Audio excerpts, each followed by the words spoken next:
Hello, everyone. It's the hardcore legend Mick Foley wishing a nice day to everyone there, right there at True Heel Heat. Yeah.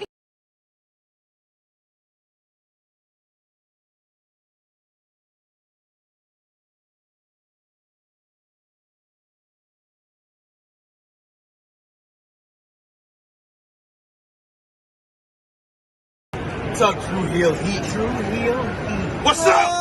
True Heel Heat. All hands on me.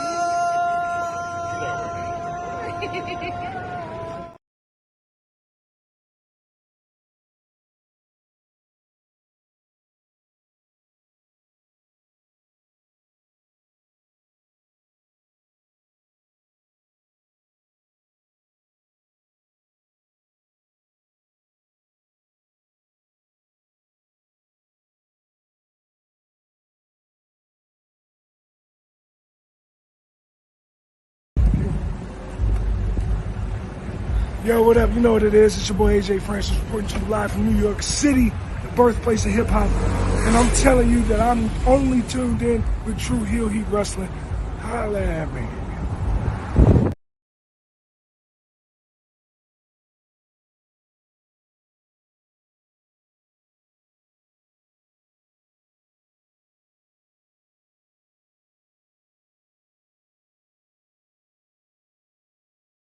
Hey guys, it's Thunder Rosa and welcome to True Heel Heat.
Hello. It is me, your True Heel Phenom, SP3. We are live on the True Heel Heat, YouTube, Facebook, and Twitter for our Dark Side of the Ring, Season 5, Episode 9, Enter Sandman, Legacy of a Hardcore Legend review, and of course, to review Dark Side of the Ring here on the True Heel Heat YouTube channel.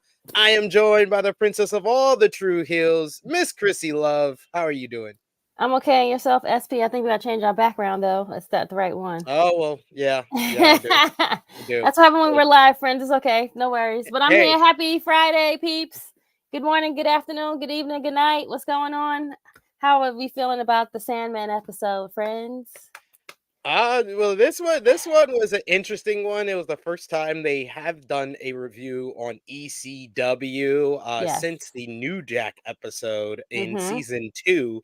So yeah, I mean, I enjoyed it. It was nice because this is one of those rare cases of Dark Side of the Ring is covering someone that I seen most of their career and I lived through it. Like I watched it in real time. So when they got to like the latter stages, especially like Raven Sandman feud, that's when I started watching ECW. So it was nice in that sense. But what about you? What was kind of your memories of the Sandman before this episode here? Him just coming out in the crowd and just always full of beer, wet. Like he was like stone cold, but like to like times 10, if that makes sense. And smoking cigarettes and just like hitting the shit on his forehead. So he was already lit before he got to the ring. And people like ate all that shit up. So he like another person that lived, eat, and sleep their gimmick. Yeah. And it was like him. And I love how he talked about like how he became that character. Yeah, I like that was probably my favorite part of this episode Hmm. is kind of getting his perspective of the maturation of the Sandman coming Hmm. in as the beach bum surfer and then transforming into the beer drinking hardcore icon. I like how they really this was one where they really covered the person's career before they went into the personal stuff, which was Correct. nice. Yes, yes. They did all of the stuff on like the evolution of how he became and what he was, where he started from and how he got there, and then how he became it. So it was great to see that. Yeah, And yeah. he was there to This tell it and live it, and like, nope, that's not true. Like Mhm. all the talking heads were good on this episode. Yeah, I pop. I think that this is probably the most star-studded Yes, talking yes. heads that we've gotten because they got like All the yes, ECW legends with Rob Van Dam and Sabu and Raven and Bill Alfonso who all know the stories very, very yes, yes. Too bad Paul couldn't be a part of it, but hey, it is what it is. But overall, all the Hey, talk like hey, stars, Paul got to tell the ECW story, but under the WWE guys. So he's okay doing that, then fine by him. right? Very true, very true. Um, but yeah, this is definitely like it had a star-studded like cast of like talking heads, and I'm like, that who was like the LVP of this thing? I don't know if I could pick one.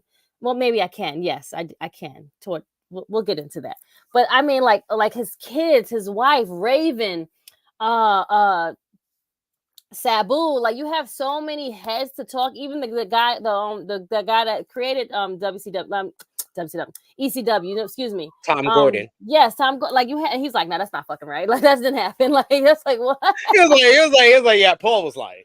I love that. That was great. We got in the chat here, Vala B joining us. We also got Goku in the chat. Frantic World is here with us today, saying that what's up, SP3, Krssi and Chad. We got another great day for hip hop. I know Kendrick Lamar came out with another diss track. Another one? Oh, Yeah, I we're see that. not worthy. We're I not seen that. worthy. Yeah, yeah, We're I not seen worthy. that. We're not. We can't. I'm still gonna go on my little venture and listen to everything because I'm out the loop on everything going on See, there, and same. I don't Like care to me. be in the loop. See, I all I know is like Drake had like he'll like I was like, oh, Drake just says subliminal stuff all the time. Okay. I think Drake is a cornball personally, but he gives great songs, and that's what he does to sell records. However, you know, lots of people are arguing both sides, and I understand both sides of the story. Now, I don't know where the story started from, but because you got people saying, well, Kendrick can't talk because he got a girlfriend that's just like Drake. I mean, a wife that's just like Drake. Did she say the word N word or well? Then they was like, well, that's Mm. not where he's questioning him at, and he was brought up as a Jew and all this other stuff. I'm like, I can't keep up. I was like, then it all started with homeboy who apologized first. Was it what the other boy name is? What's the other one with the dreads? Dang it, he did a song with Drake. I don't remember. It doesn't matter. Fuck it. Yeah, I was like, we're talking way too much about this. Coco says, I didn't know Uncle Sadman and Uncle Scorpio were a tag team. I Me did know that. neither. I did know that. I J. did Cole, know that. thank you guys. See, I knew exactly who you were talking about too. I just didn't want to go further down this rabbit hole oh, because sorry. I went to the same college as J. Cole, so I knew exactly who you were talking about. Oh, my bad. Okay, fine. It's Okay, but okay. yeah, that's all. It's okay. I think it started with him just apologizing for foolishness, and then that's when we got down this rabbit hole. But yeah, here we go. Here we go. We got Vala B. He says, I mean, yeah, it was dark, but if you knew anything about Sandman, you knew that was coming. Funny was unexpected. No, if you know anything about Sandman, you should have expected that this episode was going to be funny. Mm. I knew it was going to be funny. If it had Sandman in it, I was like, oh, yeah, this It is was going to be a great funny stuff, one. man. It was really great. Like he put it on. I enjoyed this one a lot, and it was very reminiscent of the New Jack one with It really was. having the It's person there. just a different, just a different uncle Yeah, on a white different uncle. side of the family. The white They uncle. go to Yep. white uncle. They go to Yep. white uncle over here. But yes, we got yes, yeah, I'm Vala B. I mean this funny. Yes, I knew it would be this funny because it's Sandman. If It's Sandman. if you've Like, yeah. ever heard an interview of Sandman, you knew it was going to be hilarious. So that's what I'm saying. Like, if you knew Sandman, you knew it was going to be this funny. But we Yeah. start off the episode here. Oh, of course, remember everyone, we appreciate y'all for joining us live. Appreciate y'all if you're watching us on demand. Remember to show that appreciation back the simplest way possible. Drop the thumbs up on the video. Share this video with all your wrestling fans, friends, and family on all your favorite social media platforms. If you're new to the True Hill Heat YouTube channel, hit that subscribe button, hit the bell to stay notified for all the great content here. And of course, sound off like everyone else in the live chat. Give us your thoughts on this week's episode of Dark Side of the Ring Season 5. Enter the Sandman, Legacy of a Hardcore Icon. Let us know in the live chat. We'll try to highlight as many of your comments as possible. But of course, if you're feeling generous and you want to make sure your comment is highlighted on screen, you can send a super chat donation. That is so important to what we do here. It gives back to all the contributors, and we always appreciate the support. So we start off this episode with the producer asking Sandman to talk about his entrance and what it's like. He takes us through his entrance and his thought process as he would go through it. I love the fact that he kind of like broke it down, how like he would just come and he was like, one person would see me and then a group of people, and he said, I want the build up. I wanted to go through at least one full chorus or one full verse before they eventually like find me in the crowd and I start drinking. If you're wearing a Sandman shirt, you're getting a drink. You're gonna drink it. And mind you, he's like 4 drinks in already.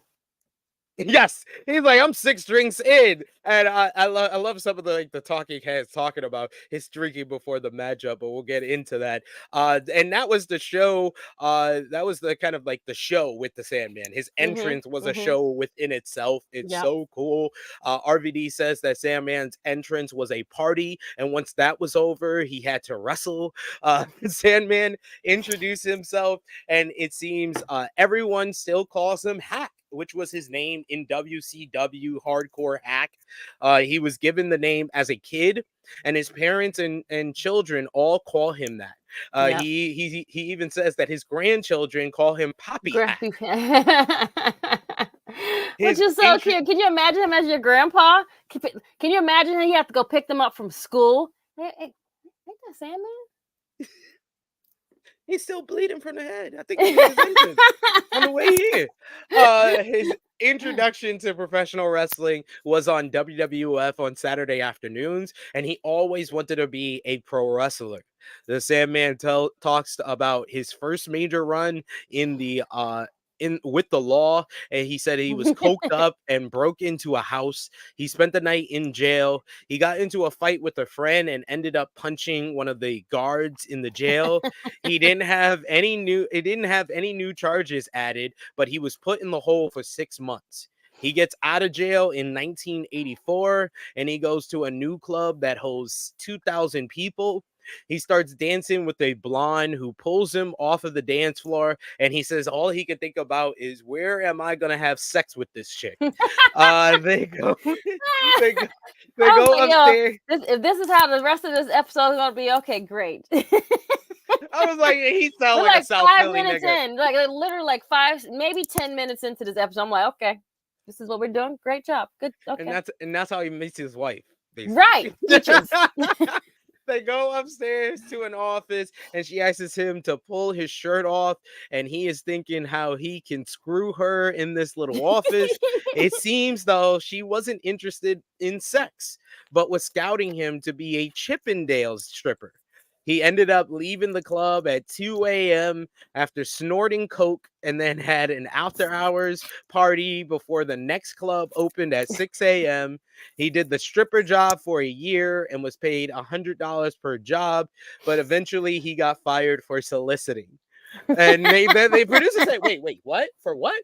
Soliciting. The cops wanted Sandman to roll on his boys, but he refused, so he opted to quit. They basically caught him at a hotel when he was about to give the dick for some money, and they basically told him, oh, you got to snitch on everybody else who's giving up the dick for money. And he was like, I'm from Philly, y'all. I ain't saying all that shit. I ain't no snitch. I'll just quit. And they let him walk away. We meet Laurie, who is his ex-wife and was best known as Peaches in ECW. She tells the story of how they met and how Sandman wasn't the type of guy she would fall for usually. He told her that he loved her quickly and they had to rush to get married as she was pregnant just a few months later. Sandman didn't want the baby to be born out of wedlock, so they got married. She notes Sandman was in construction, He's a and at wholesome the guy. time, Look at that. He ain't want her to be. He ain't want the child to come to a broken home. And he's like, I'm gonna marry this girl. see, it's a good, wholesome Oh, Philly guy who yep. drinks and sells dick. She knows Sandman was in construction. Please chop that clip and put it on a replay, please. We're at like 15 minutes in. At the time, but a wrestling school, he was doing construction, but a wrestling school opened up by Joel Goodhart, and he paid the guy the money and was wrestling in the ring within 6 months. We then get one of our famous talking heads here, first time here, Sabu is here, and he says that he first met Sandman when he was still doing the surfer gimmick. A promoter gave him the name Sandman, and Lori, her Peach's name. Kelly Fulton is next, and she is the Sandman's daughter. She knocks Sandman for his stupid surfer gimmick and cracks on her mom. Cracks on her mom for the bodysuit she had to wear, saying that it stinked all the time. This was really good, like old school indie footage here. Like this, I like how it was shot. It was clear, unlike a lot of the indie footage that I usually see. So it's good here. Tom Gordon is next up, and he notes that the gimmick was crap, but Sandman was good in the ring. He also introduces himself as the creator and founder of Extreme Championship Wrestling, Eastern Championship Wrestling originally. Gordon talks about how he and Sandman have been best friends since they met 30 years ago. And before it was Extreme Championship Wrestling, it was Eastern Championship Wrestling, and it was a struggling independent promotion. But Sandman comes in and starts working for them. At the time, they were eventually saved ECW by a famous name himself, Paul Heyman. Heyman comes into the company. I believe this is 1993. Todd says Paul was the right guy because he had a great mind for the business. Sandman says Heyman is the greatest mind in the history of pro wrestling, and he would not be sitting here if it was not for him. Creatively, nobody can touch him or is even close to him. So high praise from Sandman for Paul Heyman here. He told Sandman the first night he saw him that the surfer board was getting broken over his head. Then Sandman forgot his boots one night, and Heyman told him, "I don't give a fuck if you have boots." And so he didn't care. So that gave Sandman a light bulb moment. He says, "I don't ever have to wear wrestling boots ever again." It made him realize that he didn't even need to change. He could just be himself out there. His daughter knew that meant Sandman could never walk to the ring like any typical wrestler ever again. And that's how we go to our first commercial break. But love the introduction of Paul Heyman here and how he was the one that really started the shift from the surfer gimmick Sandman to the Sandman that became a star. And it's only just because of an accident, like he just made a mistake and forgot something. And he was like, shit, I don't have to wear these? Great. Like, he was like so excited. Like, maybe I guess he was like, I had a job to do, so I got to wear this stupid outfit, but like, I'm going to be me. Absolutely. We got Vala B who says legend indeed. Yeah. We also got here in the shot. We got Power Driver Finisher. He says, what it do? This Sandman episode was nostalgic. Yeah, it brought me back to all my great ECW memories that I had. We also got Frantic World who says, I didn't know Sandman was a dancer back in the day. I did not know he was a Chippendales dancer. Me neither. I was like, just again, to see Sandman as a Chippendale, like, what? Like, I mean, it's probably before he was Sandman, but still, like, can you imagine being there? He gave you a lap dance, or even tried to solicit you for sex, like things like that, like with his tummy and stuff, right? Rolled the tummy. Goku says Sandman with the surfer look. I thought he looked like Sting for a second. He did look like Sting, Yeah, a and I little think bit. that was the point. Yep. I think that was why they. It was like, all right, Oh, okay, that yeah. makes sense. That makes sense. On the Yeah. independent scene, you got someone who comes in, looks like Sting. Oh, let's make him a surfer as well, but we'll call him Sandman. Seems believable to me. Definitely believable for sure. But Sandman wanted to figure what others had not done, and he wanted to do it himself. He is the guy who loses a game of pool in a bar in Philly and tries to get into a fight. And that is Mm-hmm. what the character was. He notes that his real life was now his gimmick. Mm-hmm. And then we get, hey, Daddy, it's Bill Alfonso, the greatest manager of all time. Fonzie is here. He lets us know that he is a 30-year veteran of professional wrestling, and Sandman had ideas in his head that he thought would work in ECW, but it was a lot of trial and error, which was fine with Heyman. Then we meet the best. I feel like this was the best addition out of all the people that worked with Sandman in ECW. This is the person I think added the most to this whole documentary. Raven is Raven. here. The greatest rival of the Sandman is here. Raven says like he's a pro wrestling star, but you already knew that. He also says part of being a good worker is getting your character over and keeping him over when talking about the Sandman. And he says that Sandman has been over for over 35 years, so he's doing something right. Sandman says he came through the crowd and starts cracking up. He starts literally, he can't even tell the story without breaking down in laughter as he remembers the first time he went through the crowd at the ECW arena. He got the idea because he was in a strip club, I guess like right next door to ECW, and he was like he's coming in through the back with the strippers, and he's hanging out in the strip club with Missy Hyatt, and they're playing his theme song, and he said they had to have played it at least one way through, and then he's like, well, fuck it, I'm not gonna go through the back. He's like, I'm gonna go right through the front door. I have a beer in my hand and I'm walking through with Missy and drinking the beer through the crowd. And that's how the iconic Sandman entrance was created. Like a The rock fact that star. Yep. he couldn't even get the story out without laughing. It just tells you how much like this was just on the fly and it became Mm-hmm. something that he was known for. Yep.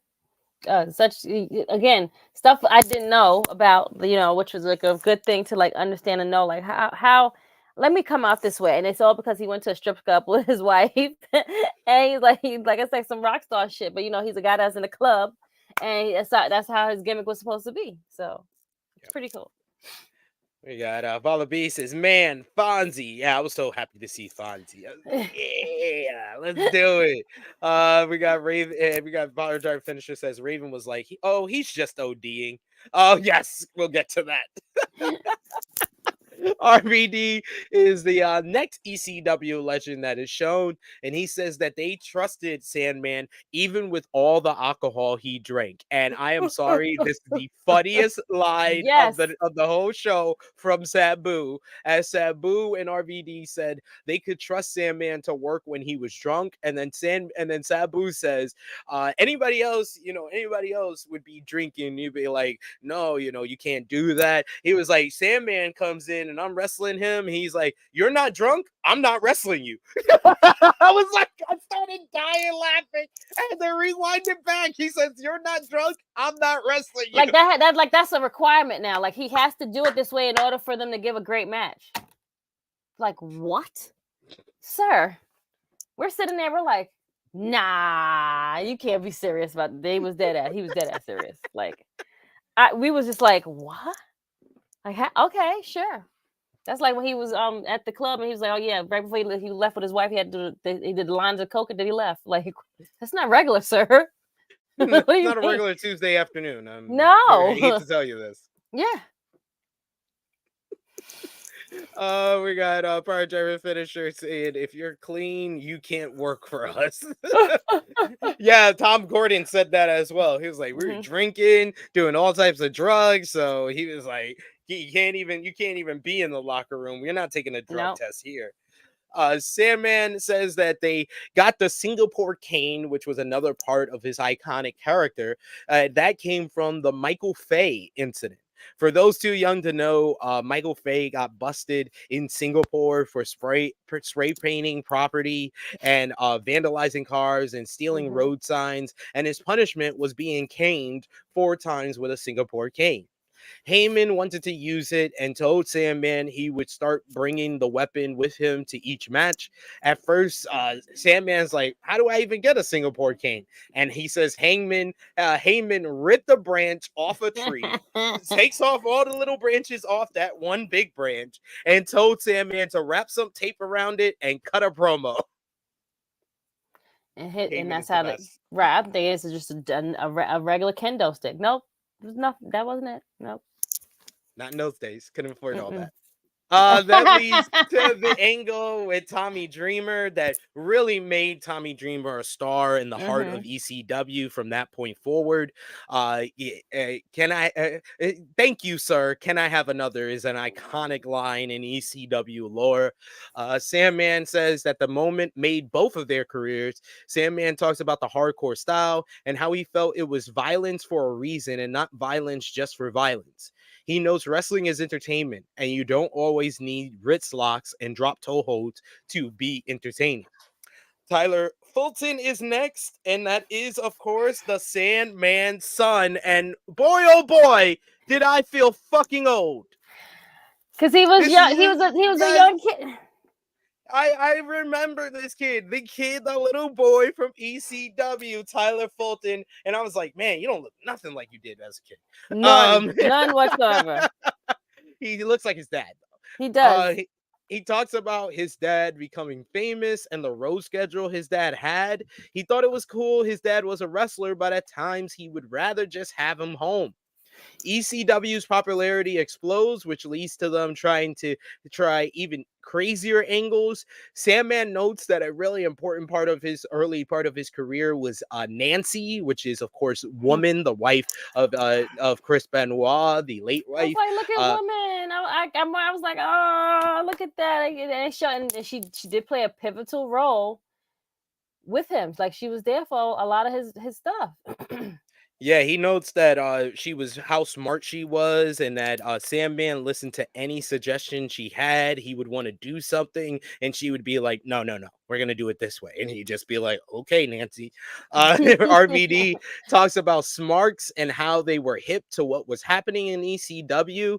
Heyman had the idea to have Macaulay Culkin play Sandman's son.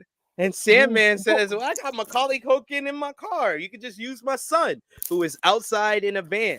And Heyman agrees. Gordon lets us know that this is a straight up lie from Paul Heyman. He did And this that on he had purpose. no connection to Macaulay Culkin, but he probably knew that Sandman would suggest his son if he said he was going to get Macaulay Culkin for the angle. Exactly. You might as well use my kid. He's right here. No, good damn well he ain't even probably called Macaulay Culkin. Nobody. He was back then. He was too big for that. Heyman was straight up lying to these folks. He was selling them. He was selling them the bridge in Brooklyn every single week. Every single week. The producer $1 in a says, dream. That's it. $1 in a dream. and the producer says everyone believes Heyman knows Macaulay Culkin, and Tom Gordon says he can sell you snowballs in the winter. Yep. Tyler says that he was 6 and his parents asked if he wanted to be part of the show, and he's like, okay. I guess. Whatever. Like he's 6. And thus, like the rest is history. There you go. It. Coco says, dude, where's my mushroom? Starring RVD. Yes, we'll get to that in a bit as well. Power Driver Finisher says, thank you, sir. Can I have another?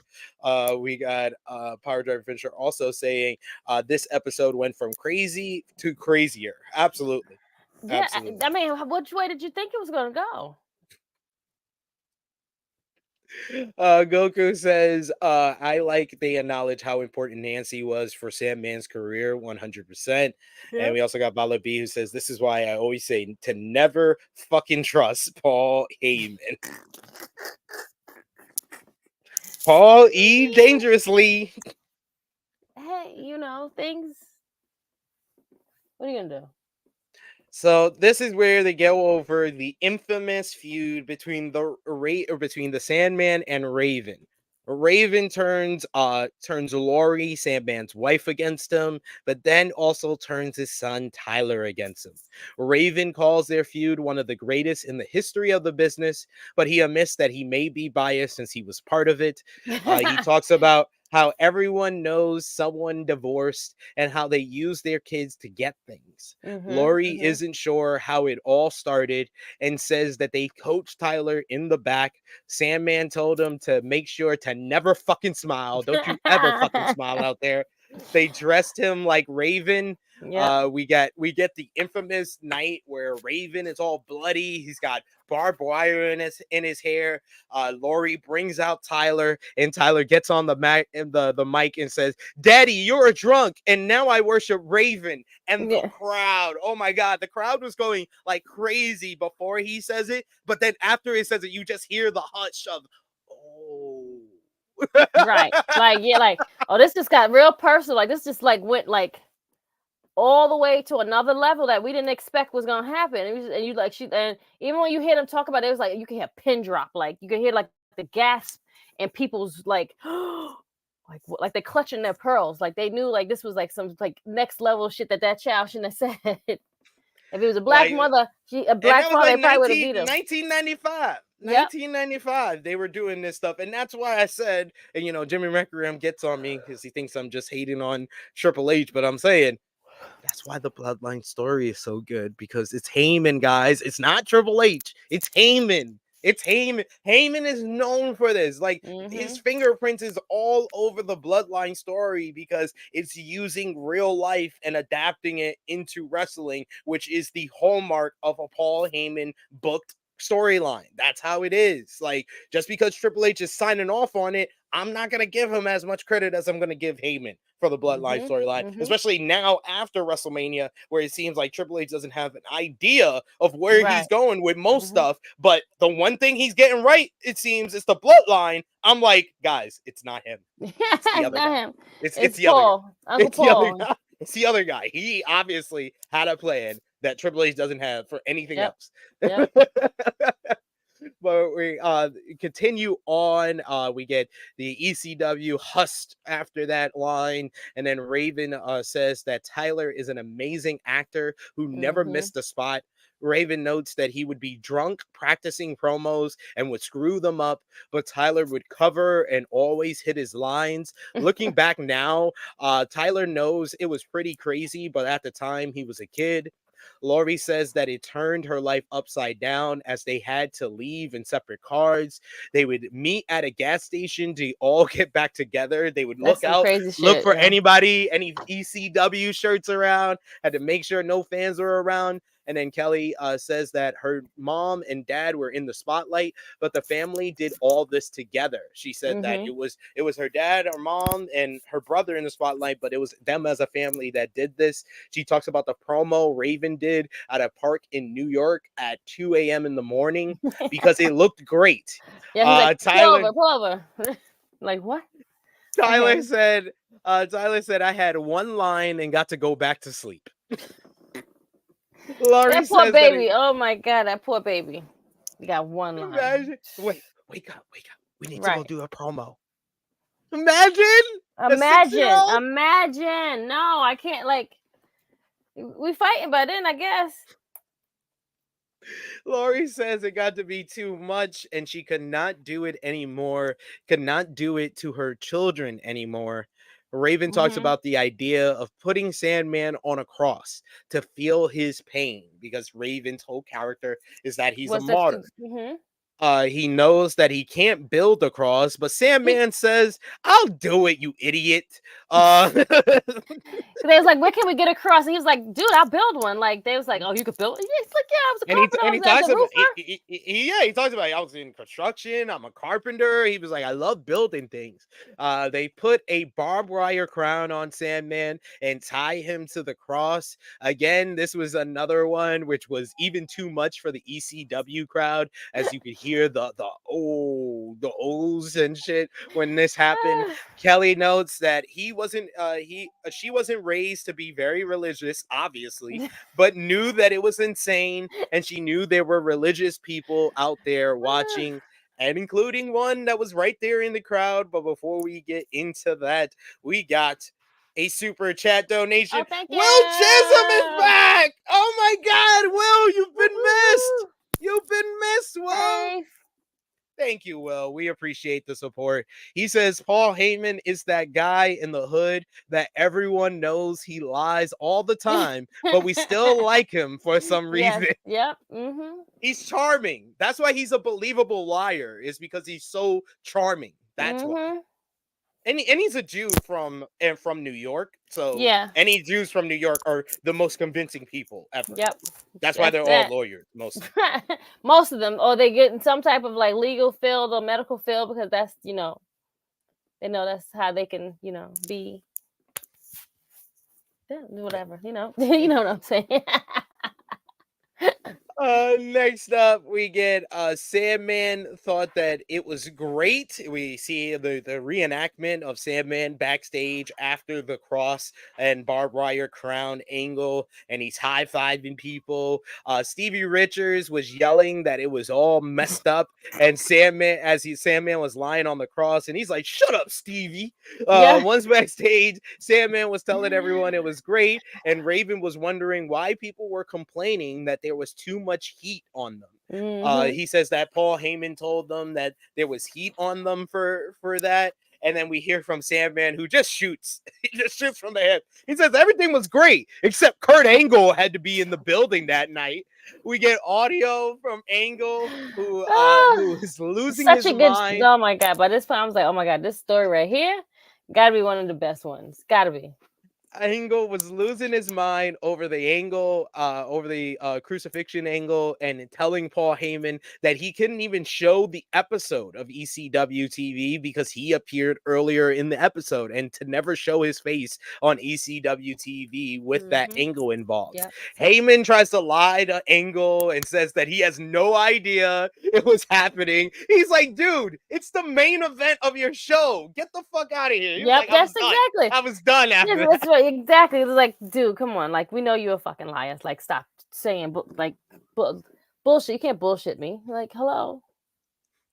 So young Angle knows that he's full of shit as a promoter, so he leaves. Raven then is told by management and Heyman to go out and have to make a public apology, but Sandman was heated as he felt they did nothing wrong and he walked away from it. It was a very controversial angle, but I agree with Sandman that it wouldn't have been as big of a deal if Heyman wasn't trying to sign Kurt Angle and Angle was at the building that night. But Kurt Angle should have already known like what this company was already about. I mean, yes, the whole cross thing came per se, but that's how they were able to tell the storyline, and that's how that company was able to thrive, because they was doing stuff differently than any other company was doing. They pushed the envelopes to like 1,000. Yeah. We got Power Driver Finisher says freaking Angle, that narc. I mean, hello. Well, yeah, that's how Goku says in 23 seconds, Sandman said fuck 7 times. Yeah. He said, yeah, he was like, everything was great until fucking Kurt Angle showed up and ruined it. Good shit. Like that's that real the storytelling out they chest. So say it with the chest. Say it with your chest. Safet says, don't forget Blue Meanie. He's religious too. I didn't think Blue Meanie was a real part of this story, but okay. Right. Um, we got Goku. It says if Kurt Angle stayed with ECW, Perk Angle would have would have arrived earlier. Absolutely, he You would have know, been doing that's true. Perk Oh my early God, I didn't even on. think about that. He would have been in the environment that would have fostered his addiction. Yep. And he wouldn't have probably been able to get I hate the clean. way that sounds. That sounds horrible, but it's true. It's true though. No, it's dead ass true. Hold on, I'm just opening up this window. It's hot in this room. Sorry. No worries. No worries. So we go to life on the road and the extremes that are taken. The extreme nature of ECW is starting to take a toll on the Sandman. We get he talks about his various injuries, including a broken neck and needing both shoulders replaced. He had an operation on his knee and came to the ECW show that night while still on crutches. Laurie says that she got a call that Sandman had such a severe concussion that he could not remember anything. She thought that that they were just playing and that they were trying to get her to come back, but she says that that was early on in his career, and there were countless times after that that he had a similar situation. She told him that he would not be able to do things with his children, but it's all wrestlers know. Sandman says you suck it up and you keep moving. Yep. Sandman never took pills, but the pain got to be too much, so he took a couple, which led to a couple more. And then you need Xanax to sleep and cocaine to get yourself back up. And Laurie talks about The how way it's like she such talked a about it, like vicious cycle. so I watched me and Mr. Love watched it together, and he's just like, wait, so he took all those pills? And it's like, and she was like, well, it was just like regular, like, you know, we just didn't have like no doctors or nothing like that. Like we just, you know, we had pain. He had pain. You just took all these pills to take. He was like, I don't want that type of high. I was like, yeah, I don't want like I need to take something to get me up. No, no, thank you. Why do I need? I need to take something to take me to sleep. I need to take something for my pain, and I need something to get me up. Sounds like But a no. little much. Sounds like just a And then you know he tells tad you like bit how many much. bones he tells you how many bones he had broke. He was like, man, I broke like 27 bones. And then they show you like him coming to the ring with crutches after like a surgery. I'm like, Yeah. this man really That he like broke his neck. He's broken 27 different bones. His daughter knew what was in his fanny pack. And that's what we like said in a before. fanny We pack. said the fanny pack. That's where all the drugs was at. His son just knew it as pain meds, and his dad needed it for his back and to keep working. Gordon had a joke that if you pass a piss test, you couldn't work for ECW. And Sandman says that they had 3 doctors they would see in Philly, and each month would get about 270 oxys, 300 somas, and Yo, 300 perks. child, like Oh, you now you know good and well you're not supposed to have not nowhere near none of those that amount for those things. it's crazy. Soma's is probably like one of the top ones. Mm-hmm. His kids saw the drug problem getting worse as they got older. His daughter knew what the pills were, and she knew what a bag of cocaine was because she found them. That's sad, Mm, as she had to see her father like in his worst state. yeah. RVD tells a story of getting mushrooms from a friend, and the friend left it in his locker room. In his locker, when he goes to the locker and opens it up, he says, like, where the hell are my mushrooms at? And he says that Sandman went and ate the entire bag. Like, I love why that would he's you eat the laughing whole about it. I would be pissed. right? Like one, you ate my whole thing. You just couldn't take one. You ate the whole thing. That's number one. Then it doesn't even belong to you. That's two. And then everyone just laughed like it was just so like regular degular stuff. Like, oh, well, he ate the whole thing. Like, you know, like what are we supposed to do about it? Not eat them. Don't touch them. that You don't that even would have know been what the they do. thing. That would have been the thing to do. Shout outs to Chris in the chat joining us. He says, good day, SP3 and Miss Krssi Love. I did watch this episode, and holy moly, what an episode this week. Yes. Yes. Yep. They redeeming themselves these last like couple of episodes. The last 3 episodes helped this season because trust me, SP and I, whew, we were just like, saying. I said before the Chris Colt episode, I was like, season hasn't been up to snuff. And then they came back with 3 back to back. That was really good. Yep. We got Goku says fanny packs and wrestlers are intertwined. Yeah, Indeed. because they have all the Indeed. drugs in them. He said $2,000 or $20,000 in drugs, was it? Yeah. Yeah. Yeah. It was Like, crazy. We got it's just the amount Krssi. of like somas and the amount of like pills that he was taking is just bananas. Like, oh yeah, this was this that. Like, you couldn't get those regularly. Like, so you can imagine how much he paid for it. Under the table, it costs even more. Yeah. Chris says also, holy crap, Tyler did really well for a young kid to make sure to not smile and remember his smile. Yes. Yes. He did very, very well. Remember But his he knew, lines. Yeah. yes, but he knew what his dad was. That was like, you got to remember these. You better remember these lines. So if you didn't remember I those can lines, only imagine that Sandman was cursing very early on in that child's life. ooh, how, that's so funny. So Fonzie notes that Sandman should be dead by now. He and Raven tell a road story about stopping in a bathroom, and he says that Raven had just came off a surgery, and he's taking this high end quality narcotic. He goes to the bathroom basically to shoot himself in the arm to take the medicine, and Sandman just walks in. He says, "What's that?" And says, "Oh, let me try that." He tries it for the No. first time, and the dude shoots up the same amount that Raven is prescribed to Oh my shoot up. God, Jesus. He uses it, and Sandman starts having trouble breathing. Fonzie says, his lips are turning purple, daddy. Raven says, holy shit, he's overdosing while laughing.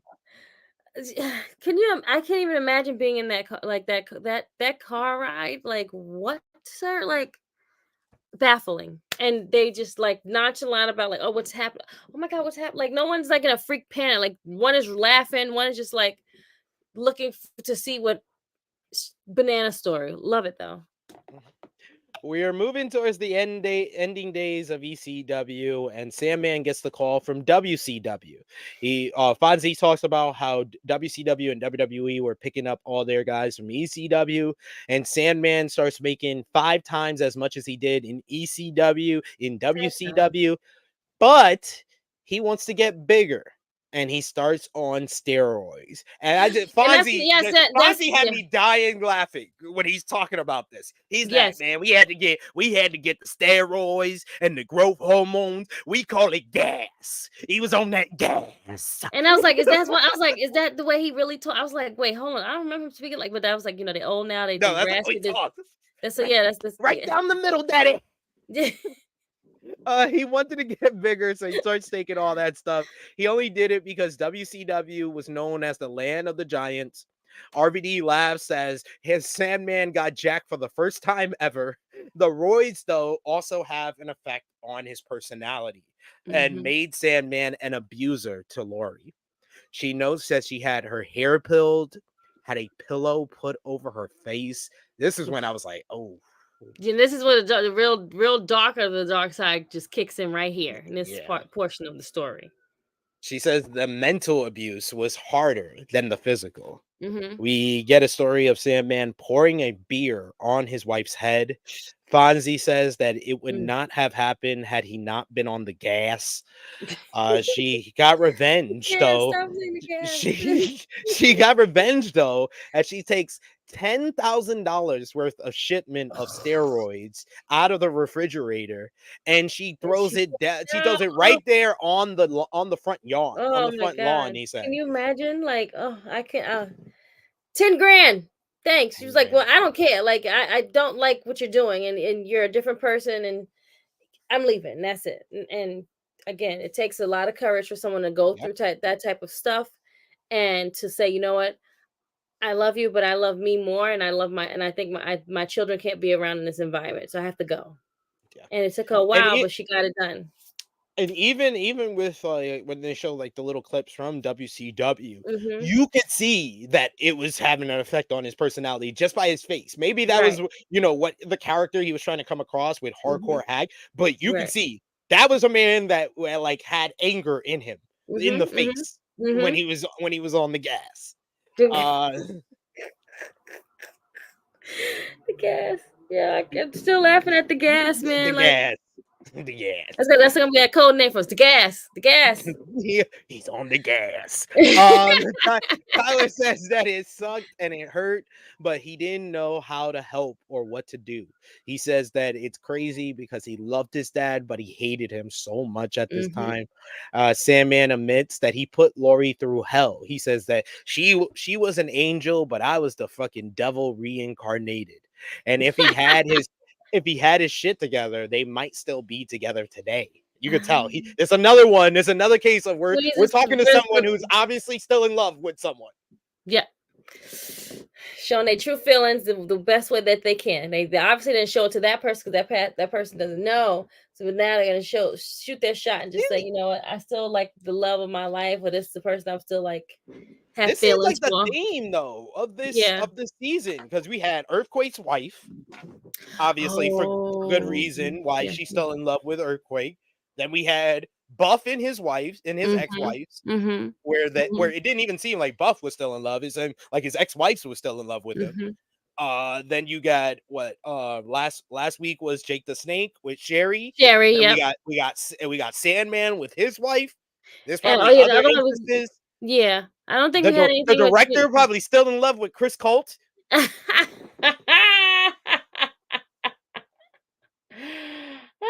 God, no.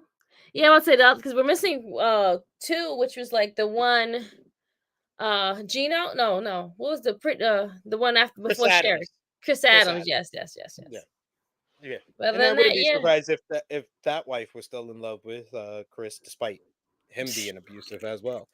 But yeah, there we are. But yeah, so she tours it down on the lawn. Sandman admits that he put her through hell, and if he had to get his shit together, they'd still be together today. Laurie says that she stayed too long, but finally made a decision and didn't want to live like that anymore and put her kids through that. Sandman again says that it was all his fault and Laurie was an angel. As we go to our final commercial break, and then we lead into our final act. But what did you think about Sandman's kind of whole story about going to WCW, getting on the steroids, and how it affected his personal life?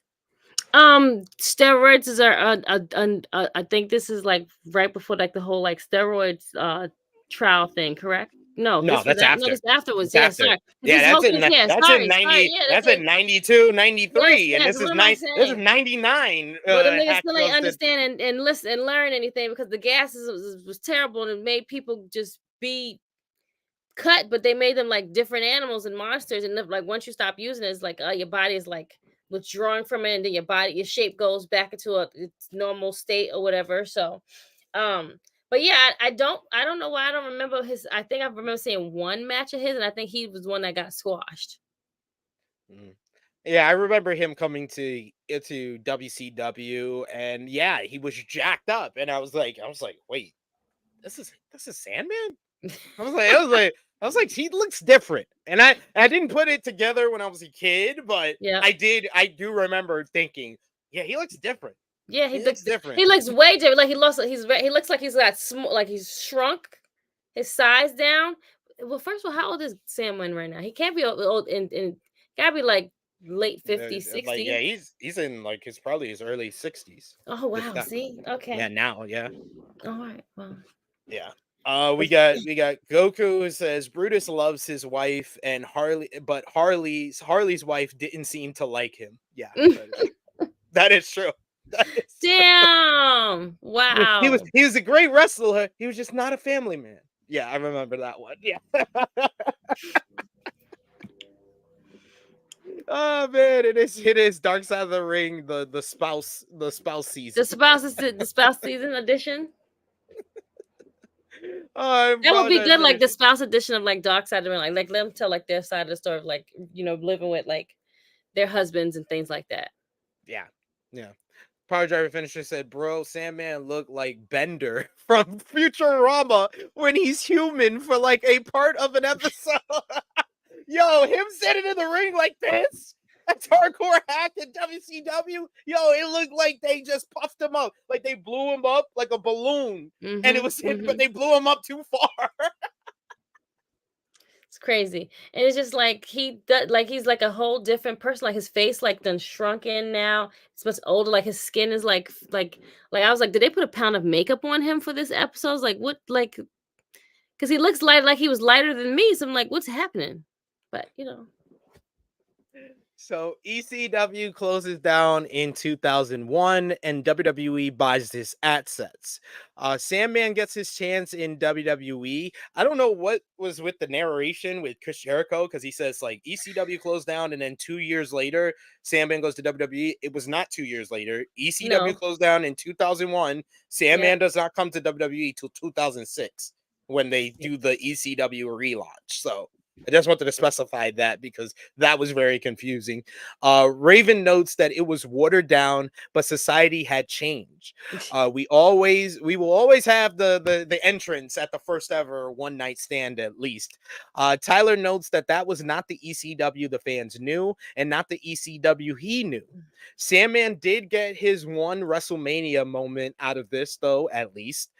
Sandman, though, is now out of a job by like 2008, 2009, and his career is basically over. Kelly gets a phone call at work that her dad has been arrested. This Her I felt and bad for. Yeah, this one right here yeah, was like this was bad, this man. was really bad. This was a bad one. Her and Tyler drove to New York to find a lawyer. She says that she knows that she didn't even know what had happened and why she needed to get a lawyer, what he had done. She saw her father in the court and he looked physically hurt. She asked him what happened. Sandman says 30 Long Island iced teas happened. Like so, just like regular. He was like, "Yeah, man, like yeah, I just had too many. I had about 30 Long Island iced tea. Have you ever had a Long Island iced tea? Like you've Dude, tasted all of the alcohol? I have five Oh my Long Island. god! Like If I have anything over 2 Long Islands, I don't really remember the nights. Like and anytime I've that's had the problem. over two, it's been nights that I either black out or I Hmm. throw up or it's a wild night. So he had 30. He don't even remember what he did. And can you imagine a bar? Because each bar is different. So you go to the bar and they give you this big glass of that drink, and you're like, "What the hell is this big ass like?" And or you get like the small little cup, but I'm sure he had the big glasses, a bunch Yeah. like not that much ice. He don't look like he an ice person, so No. Like hold dice. And look where we are. Terrible. And then they actually had footage. They actually had footage of him getting drunk at whatever he was doing. He's like, you see the footage, and he's standing up on a table with a mic. It looked like a wedding or something. He's standing on a table with a mic. Then you just see like a whole big scramble as he starts to fight. He gets in a fight with like a DJ or something. And then he's like, and we see him getting arrested.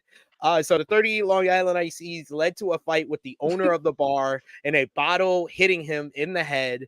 The kids had to run around to ATMs all over the place as there's only That's a sad. Oh $2,000 my limit. god. That is So sad. she needed $10,000 for the bail. So she's hopping around from ATM to ATM. They were able to get him out at 3 a.m. in the morning. To her credit, Kelly bitched her father out for good reason and says Absolutely. Yep. no kid should have to do that. Absolutely. Yo, when I'm watching all this, I'm like, yo, I wish my kids I am making this promise to myself. I will never be that father. I will never be that father. That is a whole fact, SP. You have to reflect off of your own parents. Be like, nah, I can't. I've always said I didn't want to be the same parent my mother. Not that it was terrible, but it's just like certain things. It was like, nah, I can't do that. You know what I'm saying? Like, yeah. Sandman breaks down a bit, talking about his kids having to do that. Laurie wants Sandman to move on, and she hopes that all of them can let everything go. Sandman admits that he has had personal destruction, and it hits him now that he is older. Tyler wants his dad to you can note tell. that, yeah, You can tell like that you can tell like how this whole thing between all of the drugs, all of the injuries, it has told like he's a completely different person. Yeah. But Like, you can tell he's very self-aware, and he's had some type of either therapy or good friends around him that he's been able to talk to. Yes, Because and he's very self-aware. self-aware and self-reflective And yes, in and I can talking about appreciate himself. that for him, because some people, they don't even like be like so aware of like what they have done and how they became this person. So kudos to him for like being very, so maybe it's tons of like therapy or just like good people around him.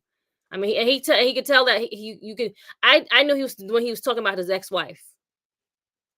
Yeah, exactly. That Man, when that he one talked was it. about his abuse of his Yes. ex-wife, Yep. you could tell, like, that was the Mhm. first time that somebody was talking about it, and you could really tell his remorse for Yes, what he and did. he's like sad about it, and like yeah, like he was like really like heartbroken. He was like, that was my world, and I fucked it up, and I was like, oh, Lord, you don't want to take him back. I was like, hell no. Hell no! I still remember. Hell Dude, no. pull my hair and put a But yeah, pillow over my mouth. What?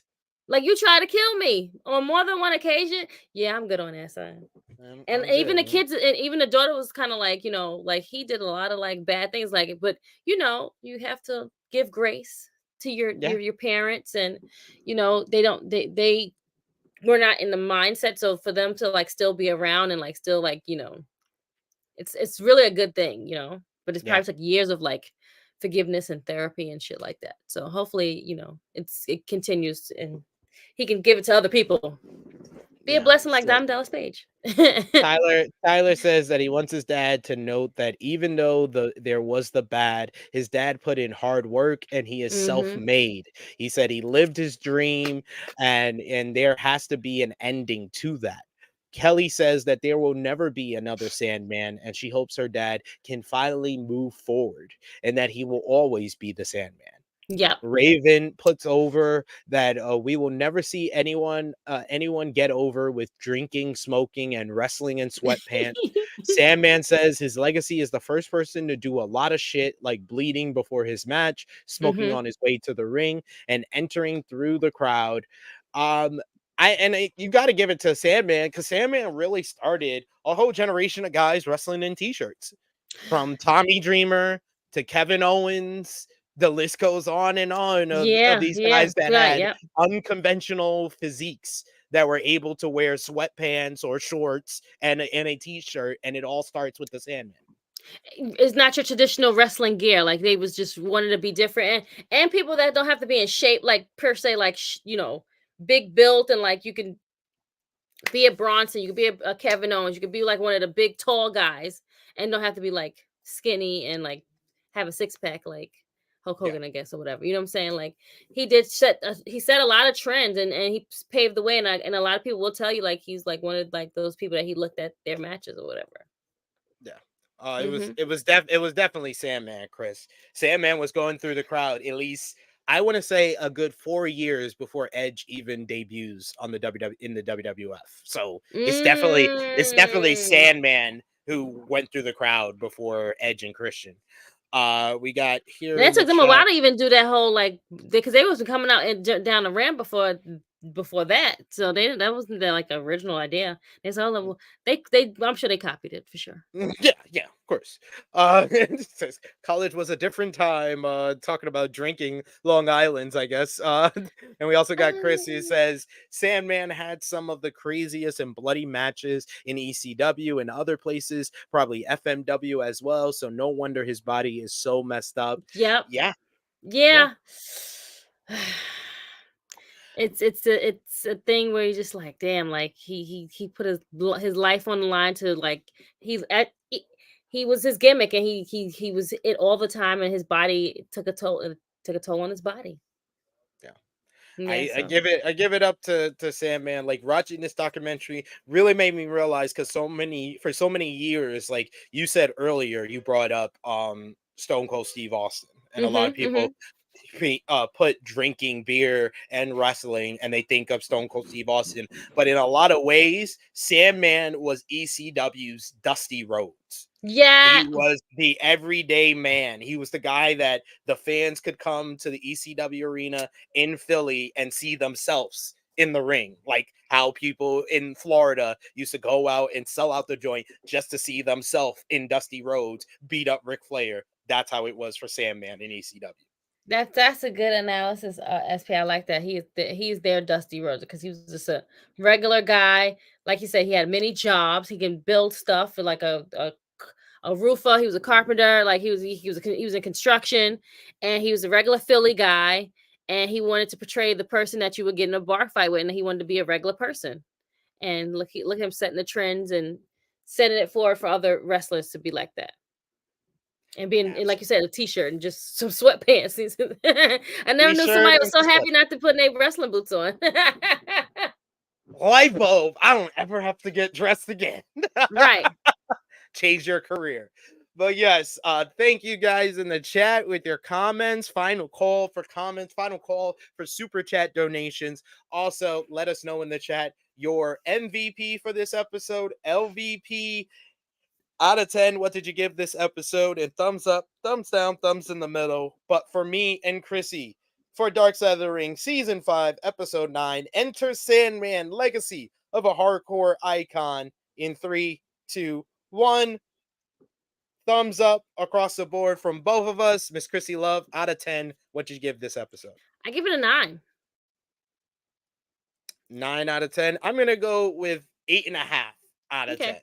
I once again given an 8. No, not a matter of fact, I'm gonna go there with you. I really enjoyed this because it's all stuff that I knew. A lot of the stuff I knew. I knew the Kurt Angle story. I knew the crucifixion angle. I knew a lot of the stuff with the Raven storyline and the use of Laurie and Tyler. I knew a bunch of that stuff, but everything else, and just hearing from the Sandman and just the kind of the plethora of Hall of Famers that we had at Talking Heads. This is one of the better episodes of season. Yes. I think from beginning to end, and you had the actual character there to help tell the story and give truth to it, and just say give self-reflection. I think this is one of their best episodes. Yeah. Who was your MVP for the episode? Sandman. That is fair. I am going to go with with the Fulton family. I'm going to go with Tyler, Kelly, Laurie, and Sandman. No, yes, and okay, so I'll do the same too. Honorable mention to Raven. Yeah. Sabu with the line of the episode. I think all the talk this one is top tier, one of the talking heads, the whole family. I think yes, this is good. Yes. Yeah. LVP for this episode, I gotta give it to Vince McMahon. Snitchy Miss Snitch. No, it's Snitchy Miss Snitch. Kurt Angle. Oh. Okay. Stop snitching. Snitches get stitches. Okay. And the gas. Yes, I agree. The gas and Angle are my LVP. I'll put the gas in Vince McMahon for watering down his character, because he could have put in something really, really big over there, and he just made him It was 2006. His character had been around for a decade by that point, and then he was coming into the WWE when it's PG. There was nothing Vince could do. There's nothing to do. Yeah, you're right. Okay, all right, fine. The gas and all right, fine. The gas and Kurt Angle. Fine, guys. Okay, you're right. You guys convinced me. But yeah, definitely to the gas for sure. The gas. Who's next week's episode? Next week's episode is Black Saturday, basically documenting when Vince McMahon bought up all the cable networks and basically ended the territory era of basically when WWF went national. Okay. All right. Okay. Let's find out about this story. I'm excited. Okay. So Vince McMahon is going to be the big character of next week's show. That's how they end this season of Dark Side of the Ring. We didn't have as much fuck Vince McMahon theme of this season of Dark Side of the Ring, so they had to get it all in the last episode. Got it. Okay. You got to get it all out. Okay, cool. We got Chris who says, when the show started when the show showed ECW Zombie, I just shuddered and was sad. Yeah. Yes. Season finale is all about Vince and Black Saturday, so can't wait for that. They can't let the season go without speaking about Vince. This is our 5th one, and they got at least one episode about Vince McMahon. You have to. Miss Krssi Krssi Love, any final thoughts on this episode, and let everybody know where they can follow you. Great episode. Really enjoyed it. One of the favorites of this season, and put that up there with top tier with the whole catalog of all the episodes. To be honest, but other than that, guys, you can find me tonight for the SmackDown review. Know Your Role on bodyslam.net with Stephanie Hypes. We'll be there as we review SmackDown. Hopefully, no one spoils it because it's pre-recorded. So yeah, we'll see that later. Surface, he'll be back later this month, probably by the end of the month. But then you find me in SP Special Time. Since tomorrow is the Backlash, we're gonna do it on Sunday. So be there, be squared. You can follow me on IG, which is Krssi Love _1, and True Hill Krssi Love, which is X or Twitter. And then it's just my plain old name. So yep, so see you there. And thanks for watching us on these Dark Side of the Ring reviews. Thank you. That's a tongue twister. We have so much fun doing these things, and this was a good episode. I learned a lot of stuff about Sandman being a Chippendales dancer and being a prostitute. Great stuff. Selling dick. He was selling he was selling that Singapore cane. Yeah.